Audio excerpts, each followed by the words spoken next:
Olá, caros amigos, sejam todos bem-vindos a mais esse vídeo. Só lembrando para você deixar o seu like e o seu comentário, é muito importante para ajudar no crescimento do canal. Se você quiser enviar o seu relato, o endereço de e-mail está aqui na descrição desse vídeo, em que você pode enviar o seu relato para que eu possa narrá-lo.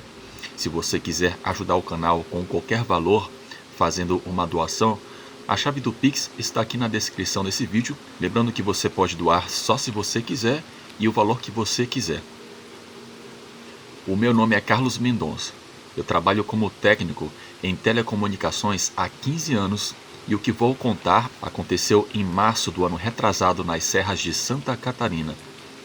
Minha empresa é especializada em instalar torres em locais remotos, onde ninguém quer ir. Já enfrentei todo tipo de situação no mato. Achei que nada mais poderia me surpreender, mas eu estava errado. Naquele dia, fomos chamados às pressas para uma missão de emergência. Uma tempestade havia derrubado a única torre que levava sinal para um distrito rural perdido no meio das serras. Fui com 3 colegas. Levamos quase 4 horas de estrada de terra para chegar. A vila era pequena, cerca de uns 1000 moradores. Casas simples, uma igreja, um posto de saúde precário, etc. O clima do lugar era estranho. Silencioso demais. Ninguém nas ruas, crianças nem sinal. As poucas pessoas que vimos espiaram pelas janelas e se esconderam. Foi desconfortável. Roberto, o mais experiente da equipe, disse que nunca tinha visto uma recepção daquele jeito. Fomos direto para a prefeitura. O prefeito, um senhor chamado Joaquim, nos recebeu com cordialidade, mas tinha algo no olhar dele. Era como se ele estivesse com medo. Ele falou sobre a urgência da torre, agradeceu a nossa presença, mas antes de nos despedirmos, ele fez um alerta seco. Façam o possível para terminar tudo antes do escurecer.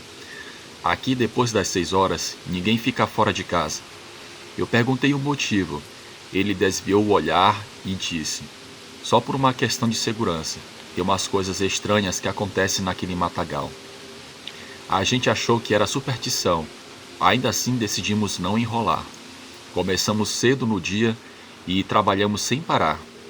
A base da torre ficava em um platô no alto de um morro. Subida difícil, mas conseguimos levar o equipamento com esforço. O plano era terminar antes do fim da tarde, mas alguns ajustes deram dor de cabeça. Perdemos tempo. Quando finalizamos a instalação e testamos o sinal, o céu já estava meio laranja. Guardamos tudo rápido e descemos para a caminhonete com a luz do dia já sumindo entre as árvores. Decidimos não voltar para a vila. Pegamos a estrada de terra direto, confiando que conseguiríamos sair da região em poucas horas. Foi aí que tudo começou. A floresta ao redor da estrada parecia mais escura que o normal. O rádio da caminhonete perdeu sinal. Roberto brincou dizendo que o silêncio parecia estranho. Ninguém riu. Eu senti um peso no peito como se algo estivesse nos vigiando. Rondamos por uns 30 minutos até que vimos algo na beira da estrada. De longe, parecia uma mulher parada no mato, bem na curva. Estava de costas, com roupas rasgadas, cobertas de barro. O cabelo era grudado nas costas, encharcado. Paramos o carro sem pensar. Achei que podia ser alguém precisando de ajuda. Fernando baixou o vidro e chamou a mulher, que virou lentamente. Foi aí que o medo bateu de verdade. O rosto dela não era um rosto humano. Era como um rosto de um cachorro. Não só a forma do focinho, o conjunto todo. Os olhos negros como carvão, pele esticada e dentes pontiagudos babando. Aquilo parecia uma mistura grotesca de mulher e cão, como uma coisa que tentou copiar um ser humano, mas errou feio. Moça, tá tudo bem? Perguntou Marcos do banco de trás, que não tinha visto ainda. Ela não respondeu. Deu um passo à frente e a luz dos faróis revelou os pés que estavam sujos. O pescoço era comprido, disforme, e mesmo com aquela cara de bicho, ela ou aquilo tentou sorrir. Um sorriso torto, bizarro, com dentes aparecendo por completo, como um cão prestes a morder.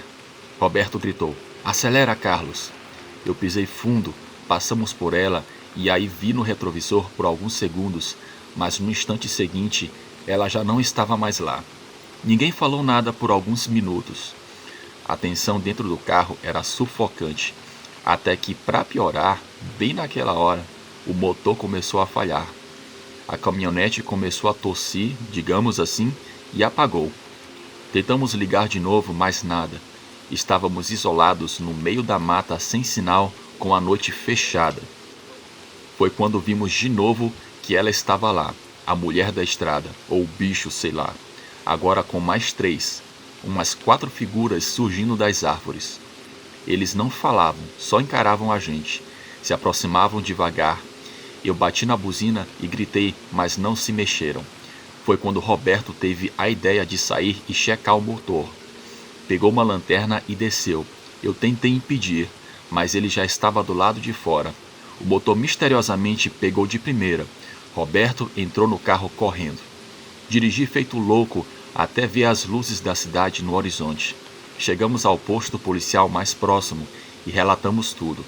Disseram que iriam investigar, mas que ninguém se arriscaria a subir as serras à noite. Um mês depois, a empresa me ligou pedindo que eu voltasse para buscar o equipamento que deixamos na vila. Eu recusei sem pensar. Não contei o motivo. Disse que estava com problemas pessoais. Hoje trabalho em um escritório no centro da cidade. Não saio mais para lugares remotos. Não encaro mais estradas de terra. Eu nunca imaginei ver algo tão feio como aquilo. Aquela mulher com focinho sorrindo na estrada.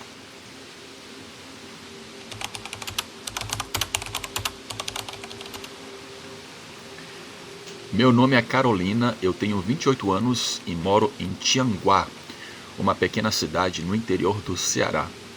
Todos os dias eu preciso pegar um ônibus até Sobral para trabalhar como auxiliar administrativa em uma empresa de materiais de construção. A viagem leva cerca de 40 minutos e sempre volto para casa no último horário, às 9h30 da noite. Era mais um dia cansativo, havia chovido durante o dia todo e o ar estava pesado e úmido. Eu estava exausta. Meu chefe havia me sobrecarregado com tarefas extras e eu mal conseguia manter os olhos abertos durante a espera no terminal rodoviário de Sobral. Quando o ônibus chegou, notei que aquele era o modelo mais antigo, com bancos de tecido verde, meio desgastados e algumas lâmpadas queimadas no teto. Eu subi no veículo e cumprimentei o motorista com um aceno. Era um homem que eu não conhecia, provavelmente na casa dos 50 anos, com cabelos grisalhos e uma barba por fazer. Ele me respondeu com um movimento de cabeça, mas seus olhos permaneceram fixos em mim por alguns segundos a mais do que o normal. Pensei que fosse apenas a minha imaginação por estar cansada. O ônibus estava praticamente vazio. Havia apenas 3 passageiros além de mim. Um rapaz jovem sentado na segunda fileira, mexendo no celular com fones de ouvido, uma mulher de meia idade na fileira do meio, lendo livro, e uma senhora idosa no último banco, bem no fundo do veículo. A senhora chamou a minha atenção porque estava vestida de uma forma peculiar para aquele calor. Ela usava tipo um chale marrom, uma saia longa e escura e segurava uma bolsa preta antiga nas mãos. Eu escolhi me sentar na 5ª fileira do lado direito.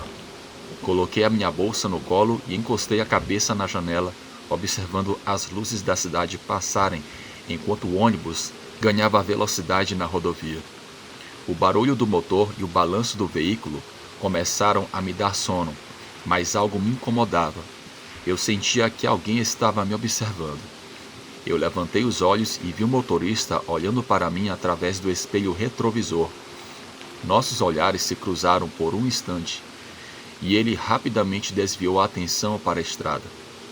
Poucos minutos depois aconteceu novamente, e depois mais uma vez. Eu comecei a ficar desconfortável.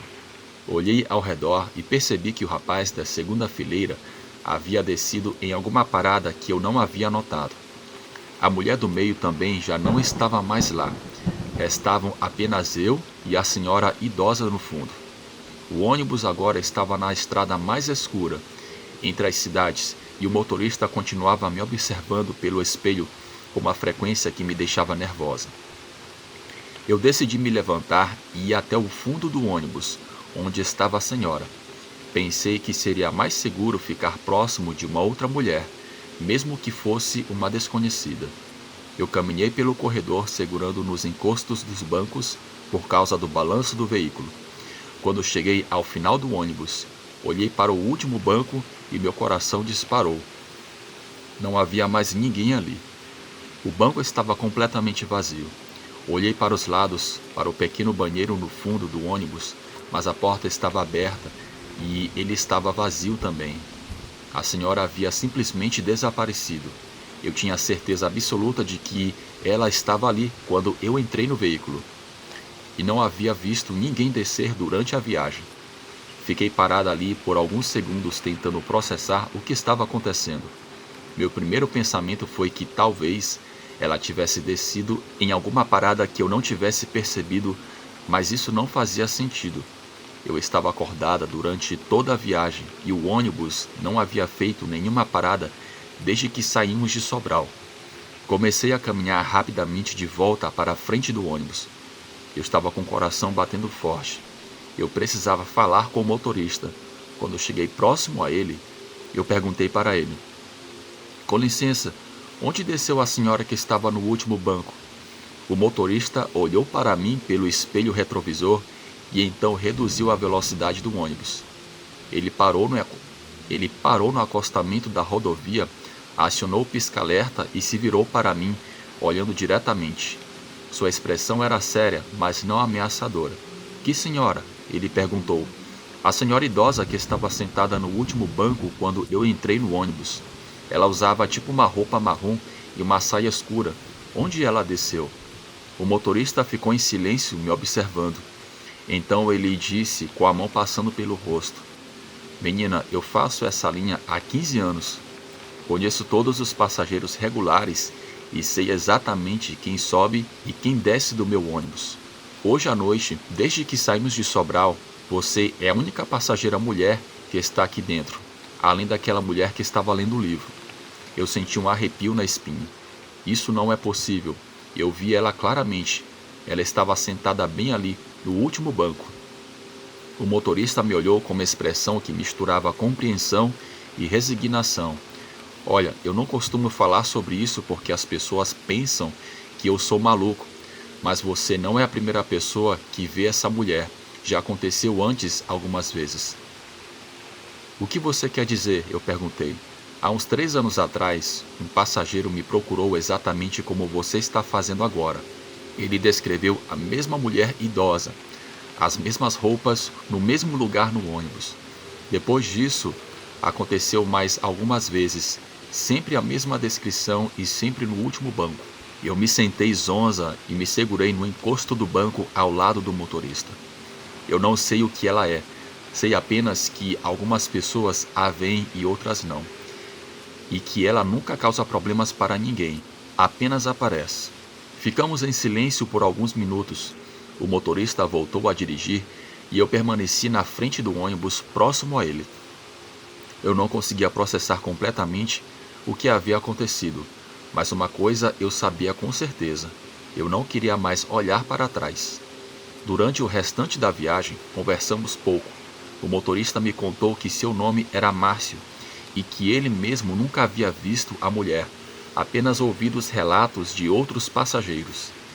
Ele disse que sempre fica aliviado quando alguém finalmente fala sobre ela, porque significava que ele não estava ficando louco.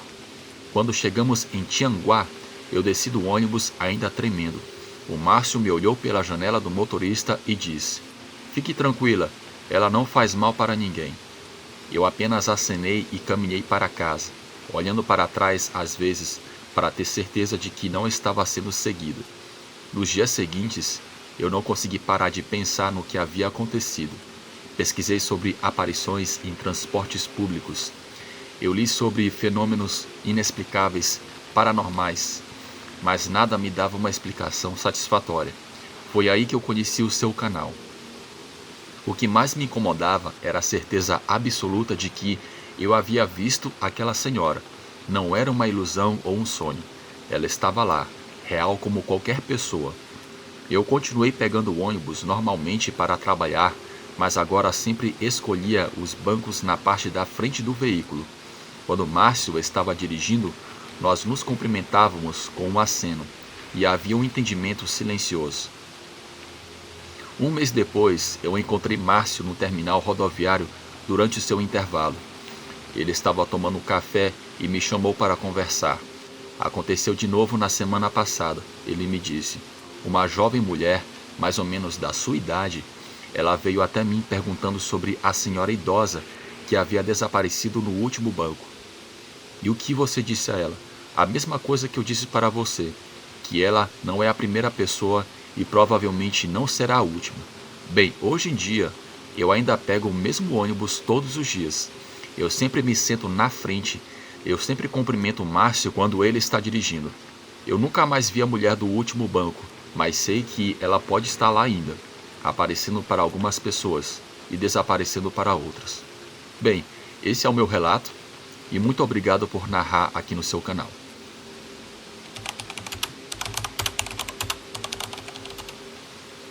O meu nome é Fernando Silva. Eu trabalho como segurança em obras de construção civil há 15 anos. O que vou contar aconteceu em Cachoeiras de Macaco, no estado do Rio de Janeiro, durante o mês de março de 2023. Eu estava trabalhando na vigilância noturna de uma obra de ampliação da rodovia RJ 116. A empresa havia contratado a minha equipe para proteger os equipamentos pesados que ficavam expostos durante a construção de uma nova pista. Tratores, escavadeiras, rolos compressores, equipamentos que custavam centenas de milhares de reais e que são alvos frequentes de ladrões na região. A obra ficava em um trecho completamente isolado da estrada, cercado por mata densa de ambos os lados.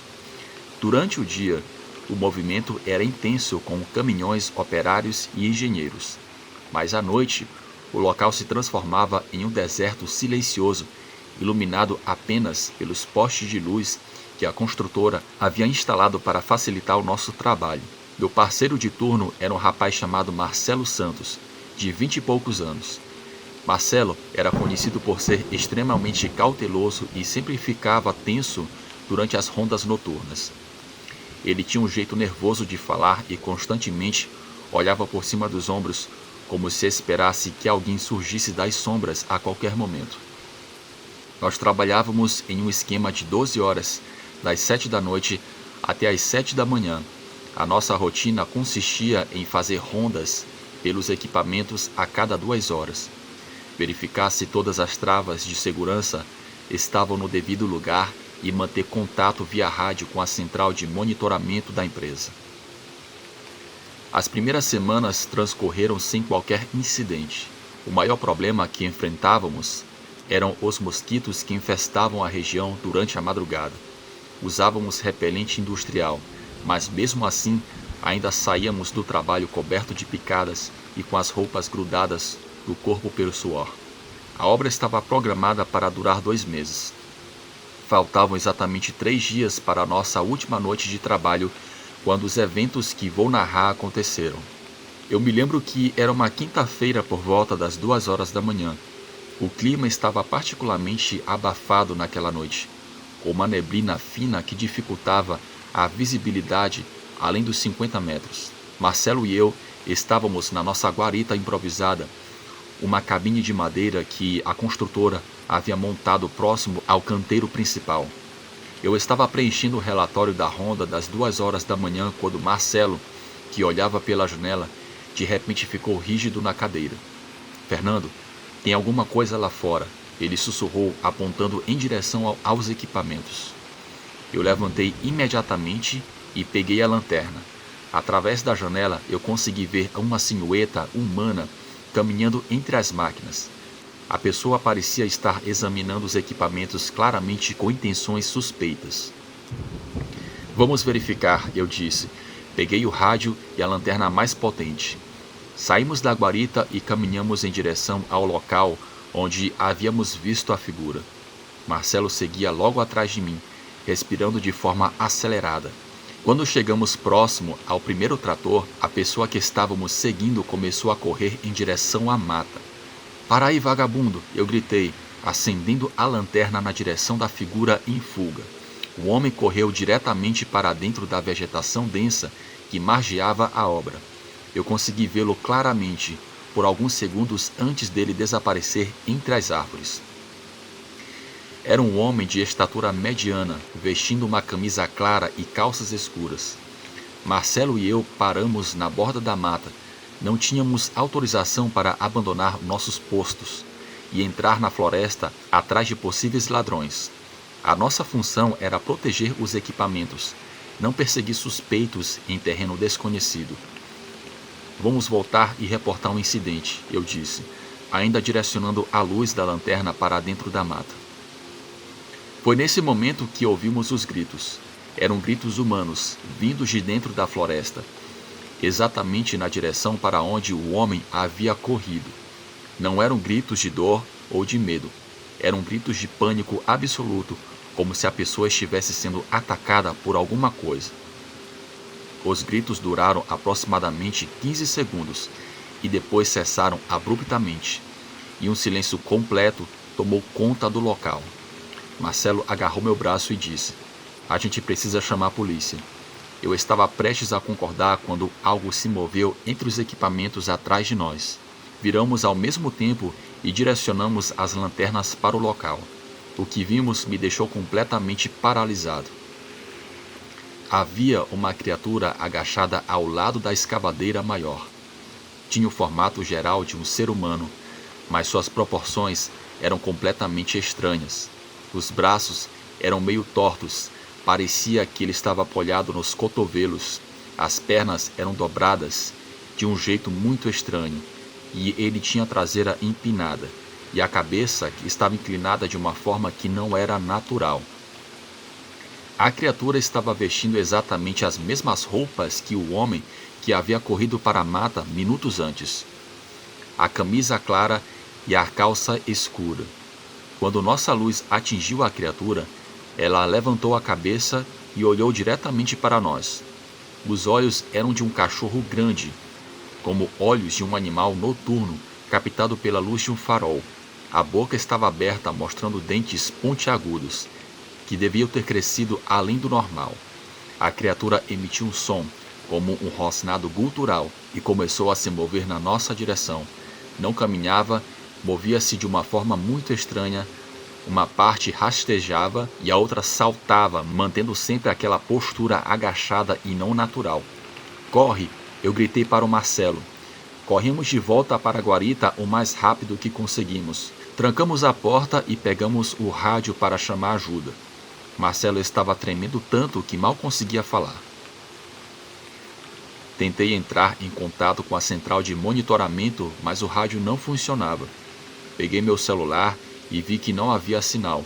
Isso era comum naquela região isolada, mas nunca havia me incomodado tanto como naquela noite. Ficamos dentro da guarita por aproximadamente 1 hora esperando o amanhecer. Através da pequena janela, ocasionalmente vimos vultos se movendo entre os equipamentos, mas não conseguíamos distinguir se era a mesma criatura ou nossa imaginação. Quando o sol começou a nascer, por volta das 5:30 da manhã, decidimos sair para verificar os equipamentos que estavam intactos. Encontramos marcas estranhas na terra próxima às máquinas, marcas que pareciam pegadas humanas. Também encontramos arranhões profundos na lateral da escavadeira, exatamente no local onde havíamos visto a criatura. As marcas eram muito profundas para serem feitas por mãos humanas. Não relatamos o incidente para a empresa. Sabíamos que ninguém acreditaria na nossa versão dos fatos, que vimos um lobisomem, e temíamos perder nossos empregos. Completamos os 3 dias restantes do contrato trabalhando durante o dia, alegando problema de saúde para não fazer mais turnos noturnos. Até hoje, Marcelo e eu evitamos falar sobre o que aconteceu naquela noite. Ele mudou de profissão poucos meses depois e agora trabalha como porteiro em um prédio no centro da cidade. Diz que prefere lidar com pessoas conhecidas a enfrentar novamente os mistérios da noite. Eu continuei trabalhando como segurança, mas nunca mais aceitei serviços em locais isolados durante a madrugada. Prefiro fazer a vigilância em obras urbanas, onde sempre há movimento e iluminação adequada. Não tenho explicação para o que vimos naquela noite, mas eu acho que aquilo que vimos era um lobisomem. Não sei se era algum tipo de animal ferido, uma pessoa com deformidades graves ou algo que simplesmente não deveria existir. O que sei é que a imagem daquela criatura, usando as roupas do homem que correu para a mata, permaneceu gravada na minha memória. Às vezes, tarde da noite, quando estou sozinho, ainda me pergunto o que realmente aconteceu naquela floresta. E sempre chego à mesma conclusão: aquilo poderia ser um lobisomem. Essa é a minha história, verdadeira em cada detalhe que consegui preservar na minha memória.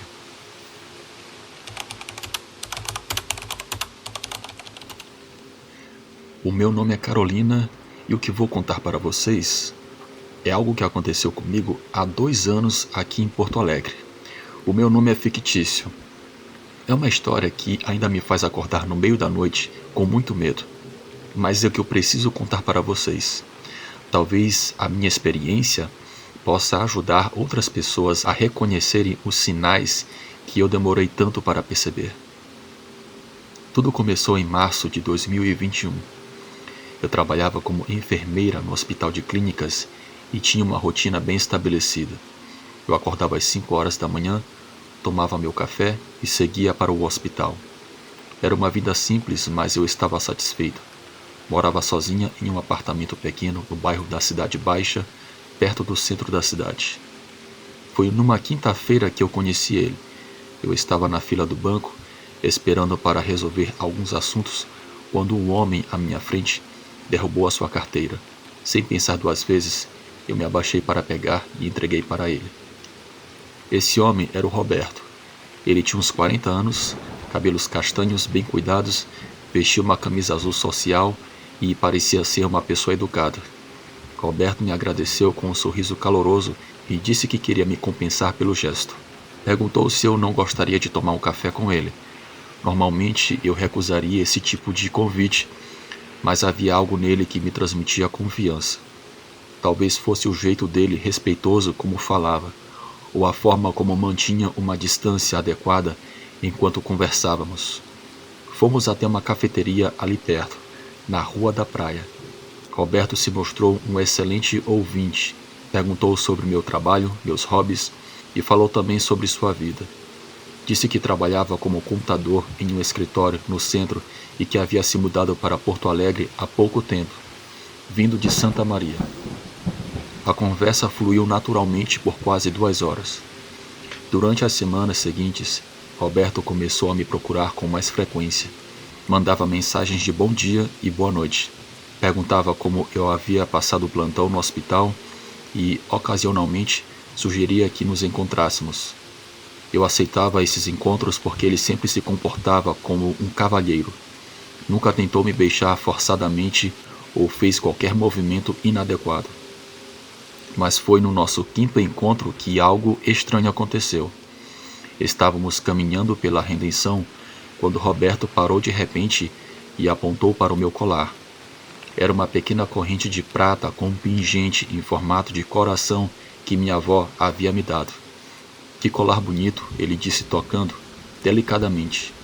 Deve ter um significado especial para você. Eu expliquei que era uma herança da minha avó, e Roberto ficou ouvindo atentamente enquanto eu contava a história por trás da joia. No final da conversa, ele me fez um pedido que me deixou desconfortável. Carolina, eu gostaria muito de ter algo seu como lembrança. Não precisa ser nada valioso, pode ser qualquer coisa pequena. Tentei mudar de assunto, mas Roberto insistiu. Disse que era só para se lembrar de mim quando estivéssemos distantes. Acabei dando a ele um pequeno broche que usava no uniforme do hospital. Roberto ficou radiante, como se eu tivesse lhe dado o presente mais precioso do mundo. A partir daquele dia, as coisas começaram a ficar estranhas. Roberto passou a fazer perguntas muito específicas sobre minha rotina. Queria saber exatamente a que horas eu saía de casa que caminho fazia para chegar ao trabalho, onde eu costumava fazer compras nos fins de semana. Inicialmente pensei que ele estava apenas interessado em me conhecer melhor, mas a insistência dele começou a me incomodar. Uma manhã, quando eu estava saindo para o trabalho, vi Roberto do outro lado da rua, próximo ao prédio onde eu morava. Quando os nossos olhares se cruzaram, ele assinou e atravessou a rua para falar comigo. Disse que estava passando pela região por acaso e decidiu ver se me encontrava. Achei a coincidência muito estranha, mas não disse nada.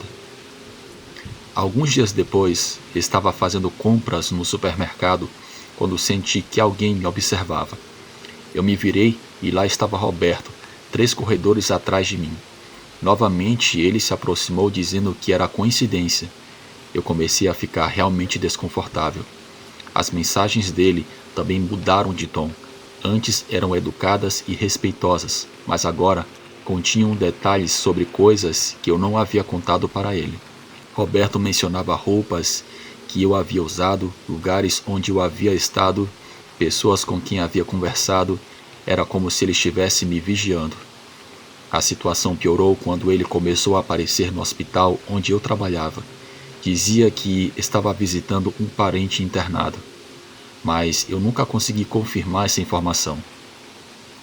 Os seguranças do hospital começaram a me perguntar quem era aquele homem que sempre perguntava por mim na recepção. Foi então que tomei uma decisão. Eu precisava descobrir o que Roberto estava realmente fazendo. Na quinta-feira seguinte, quando ele disse que tinha uma reunião importante no centro da cidade, resolvi segui-lo. Saí do hospital mais cedo e fui até o local onde ele havia dito que trabalhava. Roberto não estava lá. Na verdade, ninguém no escritório de contabilidade conhecia alguém com esse nome. O recepcionista me disse que nunca havia visto o homem que eu descrevi. O meu coração começou a bater mais forte. Roberto havia mentido sobre seu trabalho. Resolvi segui-lo até em casa. Esperei do lado de fora do prédio dele até vê-lo sair. Roberto morava em uma casa simples no bairro Sarandi, bem afastado do centro. Quando ele saiu de carro, mantive uma distância segura e o segui. Roberto não foi para nenhuma reunião. Em vez disso, ele estacionou próximo ao meu prédio e ficou lá, observando a entrada por mais de 2 horas. Eu estava escondida atrás de outro carro, assistindo enquanto ele anotava umas coisas no caderno. Quando algumas pessoas saíam do prédio, Roberto tirava fotos com o celular.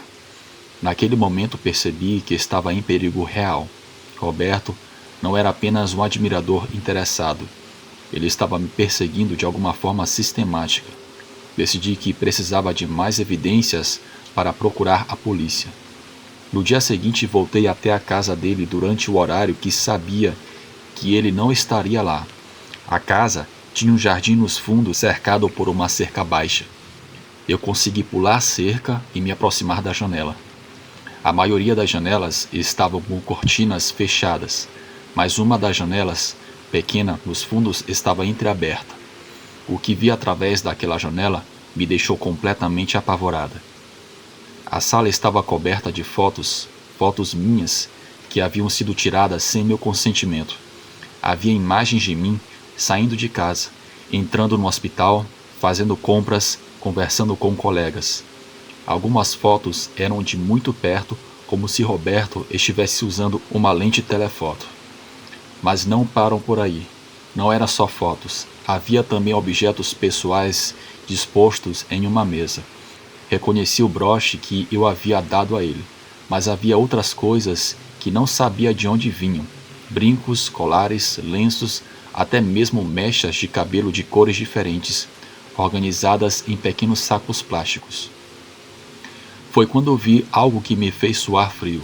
Na parede, havia um recorte de jornal com a foto de uma mulher desaparecida. O título dizia: "Enfermeira desaparece a caminho do trabalho". A matéria era de 6 meses atrás, de uma cidade do interior, e ao lado da foto, no jornal, havia um colar que parecia idêntico ao que a mulher usava na fotografia. A minha primeira reação foi sair correndo dali, mas sabia que precisava de mais evidências. Com as mãos tremendo, Eu conseguia tirar algumas fotos com meu celular através da janela. Foi quando ouvi o barulho de um carro chegando na frente da casa. Roberto havia voltado mais cedo. Eu corri em direção aos fundos do terreno, tentando encontrar um lugar para me esconder. Havia um galpão pequeno nos fundos do quintal e consegui me abrigar atrás dele. Ouvi Roberto entrar na casa e logo em seguida sair novamente. Ele havia percebido que alguém estivera lá. Comecei a ouvir seus passos, caminhando pelo quintal, procurando por sinais de invasão. A cada passo que ele dava na minha direção, eu sentia que a minha vida estava por um fio. Consegui me manter escondida até escurecer, quando finalmente ouvi Roberto entrar na casa e fechar a porta. Esperei por mais 1 hora antes de me mover. Saí do quintal dele o mais furtivo possível e corri até meu carro, que estava estacionado a 2 quadras de distância. Eu fui direto para a delegacia mais próxima. O delegado de plantão me ouviu atentamente enquanto eu relatava tudo o que havia descoberto. Mostrei as fotos que havia conseguido tirar e expliquei sobre o comportamento estranho do Roberto durante as últimas semanas. A polícia levou a minha denúncia a sério. Na manhã seguinte conseguiram o mandato de busca e apreensão para a casa dele. O que encontraram lá foi ainda pior do que eu havia visto. Roberto mantinha um arquivo detalhado de pelo menos 15 mulheres diferentes. Havia fotos, objetos pessoais, anotações sobre rotinas diárias, locais frequentados, horários de trabalho.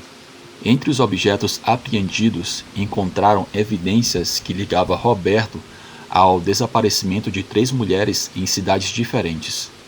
A enfermeira que eu havia visto no recorte de jornal era apenas uma delas.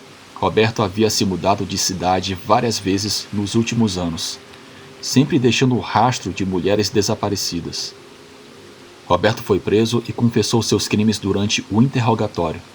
Ele admitiu que havia desenvolvido uma obsessão por colecionar lembranças das mulheres que ele perseguia. Disse que começava sempre da mesma forma, se aproximando delas de maneira gentil e respeitosa. Ganhava confiança e depois começava a perseguição. Durante o julgamento, que aconteceu 8 meses depois, eu descobri detalhes ainda mais perturbadores. Roberto havia criado identidades falsas em várias cidades e sempre escolhia mulheres que moravam sozinhas e tinham profissões que envolviam cuidar de outras pessoas, tipo enfermeiro, professores, assistentes sociais, essas coisas. Ele acreditava que essas mulheres eram mais propensas a confiar nele. Roberto foi condenado a 25 anos de prisão por sequestro, assassinato e uma série de outros crimes. Mas para mim a sentença não trouxe alívio imediato. O medo continuou presente na minha vida durante muito tempo depois disso. Tive que fazer terapia durante 1 ano inteiro para conseguir dormir direito novamente. Mudei de apartamento 3 vezes e até encontrar um lugar onde eu pudesse me sentir segura.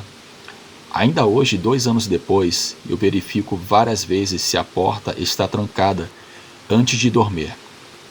O que mais me marcou nessa experiência foi perceber como Roberto havia conseguido ganhar a minha confiança tão facilmente. Ele estudou o meu comportamento, descobriu minhas vulnerabilidades e usou essas informações para se aproximar de mim da forma mais eficaz possível. Hoje eu entendo que minha intuição havia tentado me alertar desde o começo. Aquele desconforto que senti quando ele pediu o broche, a sensação estranha quando ele começou a fazer perguntas muito pessoais, o incômodo ao vê-lo aparecer nos mesmos lugares que eu, tudo isso eram sinais de que algo estava errado. Por isso eu decidi contar minha história. Quero que outras pessoas saibam que é possível reconhecer esses sinais antes que seja tarde demais. Quando alguém demonstra interesse excessivo pelos seus hábitos pessoais, quando aparece coincidentemente nos mesmos lugares que você frequenta, quando pede objetos pessoais seus como lembrança, esses são alertas que não devem ser ignorados. A realidade é que pessoas perigosas nem sempre parecem ser perigosas. Roberto era educado, bem vestido e sabia exatamente o que dizer para me fazer sentir segura. e especial.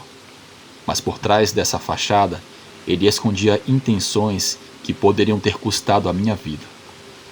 Espero que a minha história possa ajudar outras pessoas a se protegerem. O mundo pode ser um lugar muito perigoso, mas quando sabemos reconhecer os sinais de perigo, temos muito mais chances de nos manter seguros.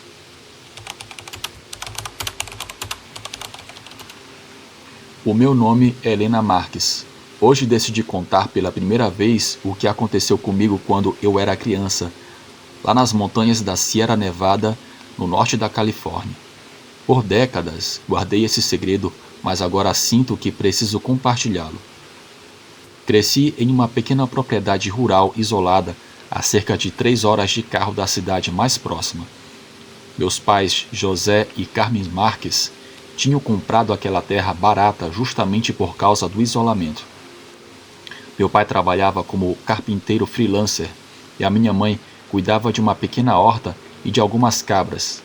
Eu tinha 8 anos e meu irmão Miguel tinha 10 anos quando os eventos que vou relatar começaram a acontecer. Nossa casa era simples, feita de madeira, com 2 quartos pequenos, uma sala que também servia de cozinha e um banheiro minúsculo. Ficava numa clareira cercada por pinheiros gigantes que bloqueavam quase toda a luz do sol durante o dia.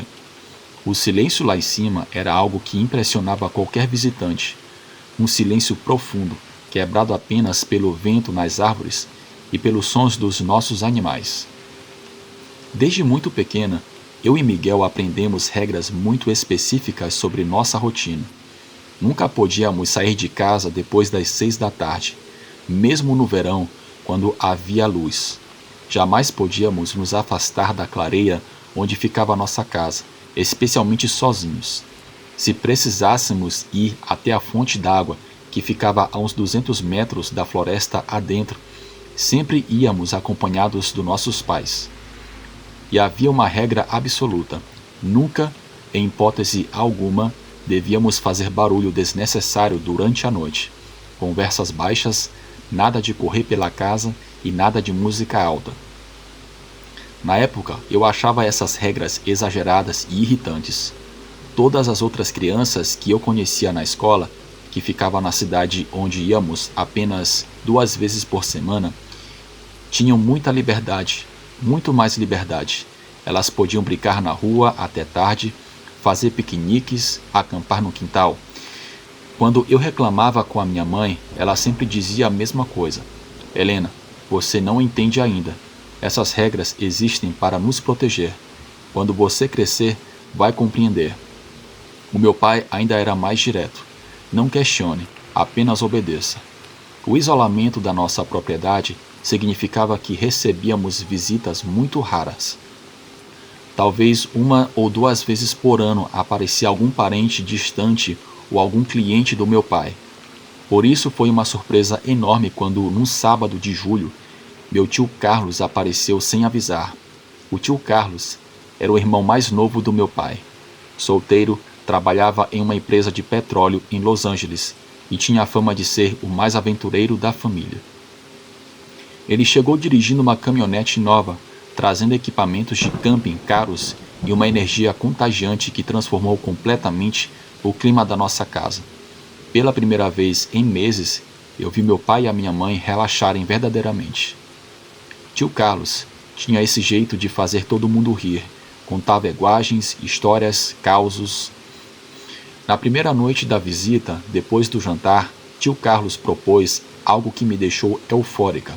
Que tal se a gente montasse uma barraca aqui no quintal? As crianças nunca acamparam. Seria uma experiência incrível para elas, ele sugeriu.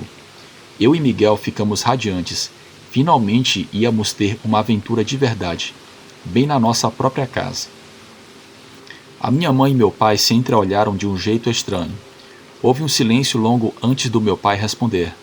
Carlos, não sei se é uma boa ideia. As crianças não estão acostumadas a ficar fora durante a noite. Mas tio Carlos insistiu, argumentando que estaríamos seguros, que ele era um campista experiente e que a barraca ficaria a apenas 10 metros da porta de casa. Depois de uma discussão sussurrada entre os meus pais, eles concordaram, mas com a condição de nada de sair da barraca por qualquer motivo, e se alguma coisa aparecesse estranha, deveríamos correr imediatamente para dentro de casa. Montamos a barraca no final da tarde. Era uma barraca grande, verde, que comportava 4 pessoas confortavelmente. Tio Carlos nos ensinou a organizar os sacos de dormir, explicou como funcionava o lampião a gás e até nos deu lanternas individuais. Eu estava tão animada que mal conseguia comer a janta.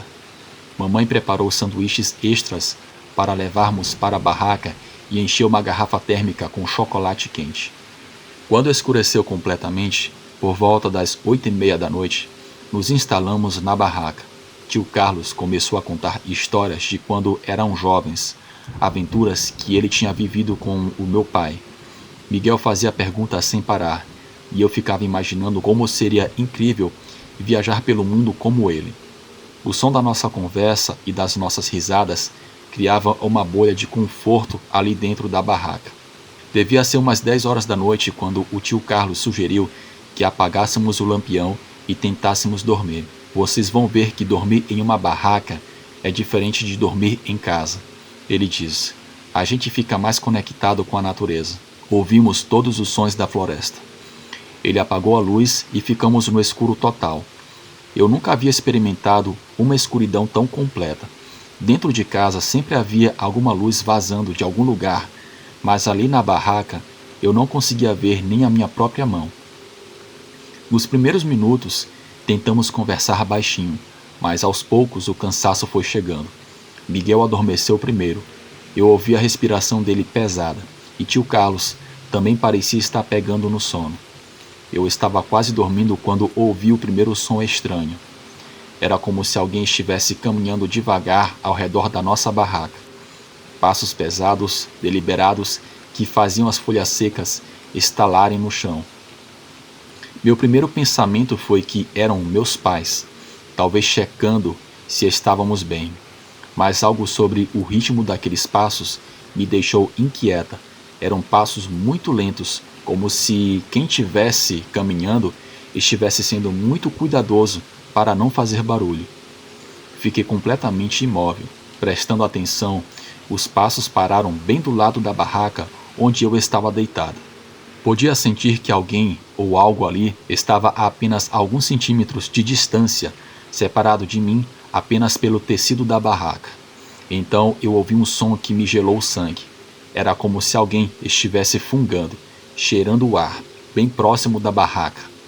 Não era um fungar humano normal. Era mais profundo e mais animal, e havia uma qualidade estranha naquele som, como se quem estivesse fungando tivesse um nariz ou um focinho muito maior do que o normal.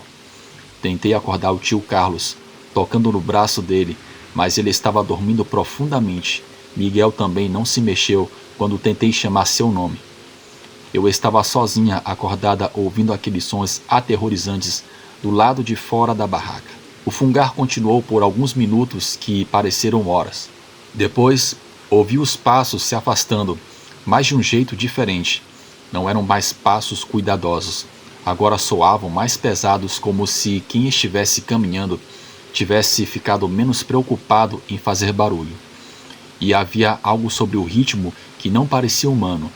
Era como se a criatura estivesse caminhando ora em 2 patas, ora em 4. Quando os sons finalmente cessaram, eu fiquei acordada o resto da noite tremendo de medo, esperando amanhecer. Eu não ousei sair da barraca, nem mesmo para ir ao banheiro. Apenas fiquei ali, encolhida no meu saco de dormir, prestando atenção a cada som da floresta. Quando o sol nasceu e tio Carlos acordou, contei imediatamente o que havia acontecido. Ele me ouviu com atenção, mas a sua reação me desapontou. Helena, você provavelmente ouviu algum animal selvagem. Tem muitos cervos nessa região e alguns ursos também. É normal eles se aproximarem das casas procurando comida. Tentei explicar que aquilo não parecia um cervo e nem um urso, mas ele insistiu que eu havia imaginado coisas por causa do medo de estar dormindo fora de casa pela primeira vez. Miguel havia dormido a noite toda e não ouviu nada. Quando contei para ele, ficou chateado por ter perdido a aventura. mas quando relatei tudo para os meus pais durante o café da manhã, a reação deles foi completamente diferente. A minha mãe parou de comer e ficou muito pálida. Meu pai fez várias perguntas específicas: que tipo de pássaros eram, de que direção vieram, quanto tempo duraram, como era exatamente o som do fungar. Tio Carlos tentou minimizar a situação repetindo a teoria do animal selvagem, mas percebi que meus pais não estavam convencidos. Depois do café da manhã, eu vi a minha mãe e o meu pai conversando baixinho na varanda enquanto o tio Carlos desmontava a barraca. Eu não conseguia ouvir o que eles diziam, mas a linguagem corporal deles mostrava preocupação. A minha mãe gesticulava nervosamente e meu pai balançava a cabeça de um jeito sombrio. Tio Carlos partiu no final da tarde daquele domingo. Antes de ir embora, ele me disse: Helena, não fica obcecada com o que você acha que ouviu ontem à noite. Às vezes, a nossa imaginação prega peças com a gente, especialmente no escuro. Mas eu sabia que não havia imaginado nada. Eu sabia que havia algo real caminhando ao redor da nossa barraca naquela noite. Nos dias seguintes, a nossa rotina voltou ao normal. Mas havia uma tensão no ar que eu nunca havia experimentado antes. Meus pais ficaram mais rígidos com as regras, especialmente sobre não sairmos de casa depois do anoitecer. A minha mãe começou a trancar todas as portas e janelas assim que o sol se punha, coisa que ela nunca fazia antes. O meu pai passou a deixar uma espingarda carregada encostada na parede do quarto deles. Foi 3 noites depois da partida do tio Carlos que os problemas realmente começaram. Eu acordei no meio da madrugada com um barulho vindo do quintal onde ficavam as nossas cabras. Não era o som normal dos animais se mexendo ou fazendo seus ruídos habituais. Era algo diferente. Parecia que alguma coisa estranha estava se mexendo no cercado, tentando abrir a porteira. Eu levantei da cama e fui até a janela do meu quarto, que dava para os fundos da casa. A lua estava quase cheia naquela noite. Então, eu conseguia ver com certa clareza. O cercado das cabras ficava a uns 20 metros da casa. Vi que a porteira estava entreaberta, o que era estranho porque meu pai sempre trancava com cuidado antes de dormir. Estava tentando enxergar melhor quando vi uma sombra se mover perto do cercado. Era uma figura muito alta, que parecia estar curvada, olhando por cima da cerca. No primeiro momento pensei que fosse meu pai, mas logo percebi que a figura era alta demais e tinha um formato estranho. Eu não conseguia distinguir detalhes, mas havia algo profundamente perturbador na silhueta daquela criatura. Eu fiquei grudada na janela observando quando a figura se endireitou completamente. Deve ter uns 2 metros de altura, talvez mais. Eu fiquei imóvel por alguns segundos. Ficou imóvel por alguns segundos como se estivesse olhando diretamente para a nossa casa. Depois começou a se mover, não caminhando como um ser humano, mas com uma espécie de movimento ondulante que me fez sentir enjoo. A criatura se afastou do cercado e desapareceu na escuridão da floresta. Fiquei na janela por mais alguns minutos, mas não vi mais nada. Voltei para a cama, mas não consegui dormir. Fiquei acordada até o amanhecer pensando no que havia visto, e me vi perguntando se deveria contar para os meus pais. Na manhã seguinte, papai descobriu que 3 das nossas 5 cabras haviam desaparecido. A porteira do cercado estava aberta, mas não havia sinais de luta, sangue ou qualquer evidência de que as cabras tivessem sido atacadas. Elas simplesmente não estavam mais lá. Meu pai examinou a fechadura da porteira e ficou intrigado. Não havia sinais de arrombamento, como se alguém tivesse aberto usando chave ou soubesse exatamente como manipular mecanismos. Contei para ele o que havia visto durante a noite. Dessa vez, o meu pai não duvidou da minha história. Ele me fez descrever a figura em detalhes e anotou tudo o que eu estava dizendo em uma folha de papel. Depois me pediu para não contar nada para Miguel ou para minha mãe, porque não queria deixá-los preocupados desnecessariamente. Mas logo a minha mãe chegou e percebeu que algo estava errado. Ela notou a ausência das cabras e começou a fazer perguntas. Quando meu pai contou sobre a experiência que eu tive, ela não demonstrou surpresa. Na verdade, teve uma reação que me deixou mais assustada. Ela apenas assentiu com a cabeça e disse: já estava na hora de voltarem. Naquela noite, meus pais se revezaram fazendo vigília. Meu pai ficou acordado das 8 da noite até as 2 horas da madrugada, sentado na sala com a espingarda no colo, olhando pelas janelas. Depois a minha mãe assumiu o turno até o amanhecer. Eles fizeram isso sem explicar nada para mim. Apenas disseram que estavam preocupados com ladrões por causa do desaparecimento das cabras. Por 3 noites consecutivas, mantiveram essa rotina de vigília. Na 4ª noite, eu estava dormindo quando um som me acordou. Era como se alguém estivesse riscando as paredes externas da casa com unhas longas. Um som áspero, deliberado, que começava numa parede e ia contornando a casa. Levantei da cama e fui até o quarto dos meus pais. A minha mãe estava acordada, sentada em uma cadeira perto da janela. Quando viu que eu estava acordada, ela fez um sinal para que eu me aproximasse dela. Ficamos juntas e então algo aconteceu, um som perturbador. Um som de arranhão continuou por cerca de 20 minutos. Começava em uma parede e seguia pela lateral da casa, contornava os fundos e depois a outra lateral, como se algo estivesse fazendo o reconhecimento da casa.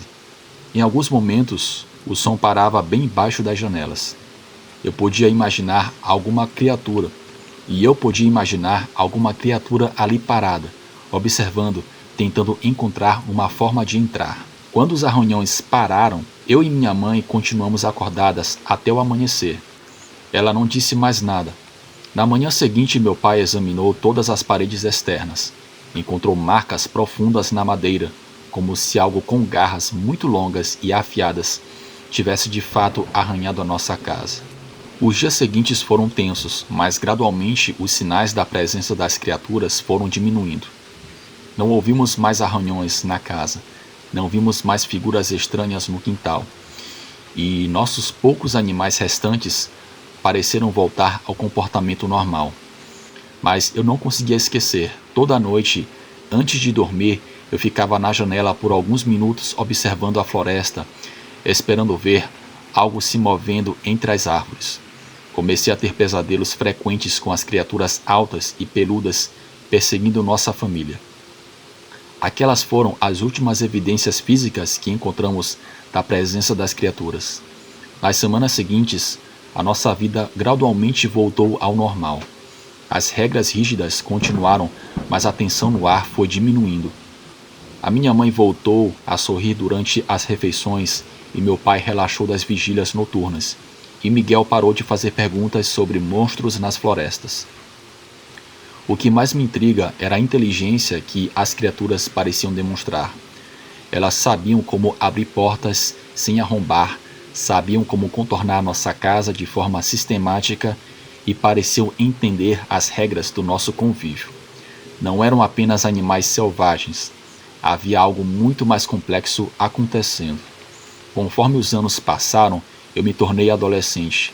Comecei a questionar se tudo aquilo realmente havia acontecido ou se era produto da minha imaginação infantil misturada com medo.